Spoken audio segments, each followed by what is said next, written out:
Hi, Nick. I You wrote a piece about what you thought was the number one mistake people make in therapy. So let's talk about it. Yeah, this is something I've noticed over the years, and I have also done myself at times, which is sort of putting too much pressure on the therapy space itself, which is typically like 45 minutes a week, and sort of saving up all your emotions from your relationships or things that have happened for that little 45-minute window, and then kind of using the therapy space to kind of like get it off your chest. Um, which, like, there's nothing wrong with using therapy in that way as a way to just kind of like unload what's going on in your life. I often use it that way as well. But I think what you have to think about is, are you not really showing up in your relationships outside of therapy in a real, vulnerable, authentic way because you're thinking, oh, I'm just going to save this thing for therapy and then go into therapy and get it off your chest, at the expense of that relationship, and at the expense of your own sort of mental strength, the courage it takes to actually show up with somebody, be vulnerable with somebody, which does build up your mental strength. So, the piece that I wrote is really about this concept of mental strength, which is like essentially the same as mental health, which is that outside of the therapy space, which is like a mental workout, you should be doing additional mental workouts throughout the week. And I equate it to like going to a personal trainer. Like if you go to a personal trainer, you're going to see that trainer typically similar, like an hour a week. And the trainer is, guiding you through a workout, but more importantly than that, they're teaching you how to work out. So if you just went to the trainer and did nothing else for the whole week, you wouldn't really see results. You have to go to the trainer, get taught how to work out, and then actually either go back to the gym or be doing some sort of other exercise throughout the week to then get this like accumulative result of like actually getting in shape. So you can take that same concept to therapy, to mental health, which is, yeah, you need to do more than just go to therapy and share. And you need to be having other sort of mental workouts. And so I talk about in the piece, like the best way to mentally work out, I think, is to have emotional conversations with other people in your life that can actually handle emotions, which is not everyone. Um, but the people that you can actually have successful emotional exchanges with, to make sure that you're having at least a couple of those a week along with your therapy session. That's kind of the basic concept of the mistake I think people make, and how to think about therapy. Yeah. So what you're talking about is like so often it's talked about in therapy, but it's not practiced. So it's not put into life. It's not put into action, right? And Right. it is hard. Those emotional conversations are really hard, and it does take so much courage. So, also for us therapists to remember even just talking about this a little bit, like where might they find more courage? What would help, to practice these things?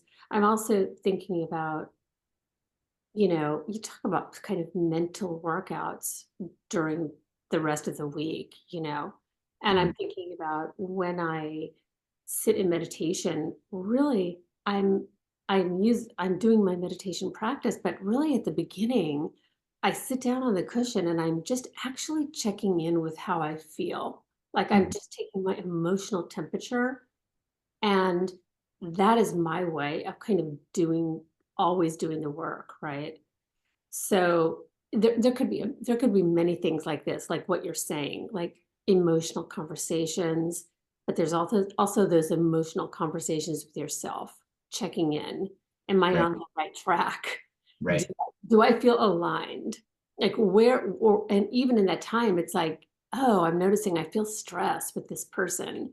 Mhm. Maybe I need to have one of those Mhm. conversations, right? Right. Right. Yeah. So meditation being another really good way to get a mental workout. I also do have found yoga to be a great way to get a mental workout because I'm usually just checking in with myself a lot during that and moving my body. There's so many different ways. I mean, any physical activity can be a great way to mentally work out as well. Yeah, in this piece, I kind of dial in on a particular workout, which is emotional conversations with people in our lives that can handle emotions. I think it's one of the best ways because it's really it's vulnerable. It takes courage, like we keep saying, and I think as you do it more and more, it takes less and less courage. One, because you've done it a lot. Yeah. Also because in those relationships where you are bringing up hey, I feel a certain way about this thing that happened between us. You start to build a foundation in those relationships. And then you, after a while, after a year, a couple of years, a few years, you might have like 4 people in your life where it's like no big deal to call them and say, I'm still feeling something about this Yeah. thing that happened between us. Can we talk? And they're like, yeah, of course, like, because you built up the foundation. It's difficult in the beginning. And this is something that I just really feel like needs to be drawn attention to a lot. It's hard. It's never easy to bring up emotions. I mean, with certain people, it might be easy because they have just made it very obvious that they can handle it. But with most people, it's hard. We have so many defenses. The world is built to kind of just like keep charging forward and never acknowledge hurt, never acknowledge trauma. That is so reinforced in so many different ways. So yeah, I'm really advocating for having more of those conversations and building up that courage, knowing that it's not going to be easy. It's not easy for anyone. Yeah. Yeah, it's a crucial step in building up your mental strength. You have to think about mental strength too.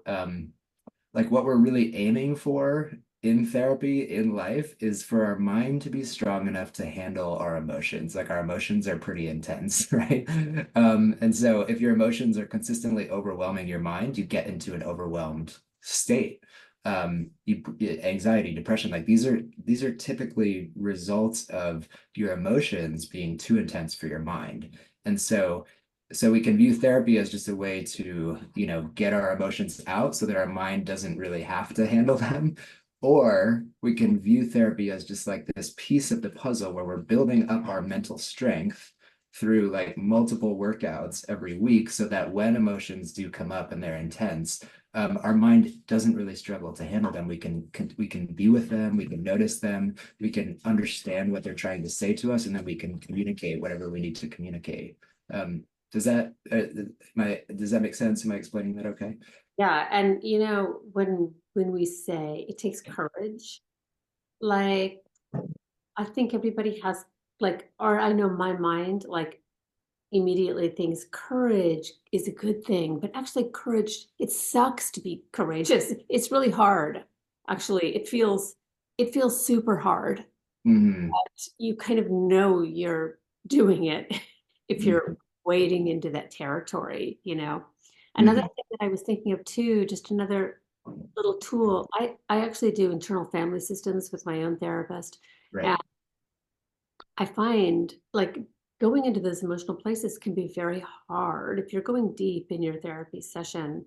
And what's been helpful for me, I do some journaling and I will write down things about certain parts that have come up. And because I want to remember to touch in with those parts during the week, because that's the work. It's me creating a relationship with, like, it's not done in therapy, it's me actually doing it outside therapy. So it's the writing it down makes it a little bit more real for me. I know that's true of some other people too. Like writing it down helps you kind of remember it. Yeah. Yeah. That's another really good way to work out your mind is to journal, and then coupled, like you're saying, with like a meditation practice where you're checking in on that. I think it all kind of comes back to this central point that like the therapy itself is not the muscle, right? Like the therapy is helping you to hone the muscle, but the muscle is your responsibility. Yes. Um, that hopefully your therapist can help sort of guide you in how to keep building. But you're really collaborators in that.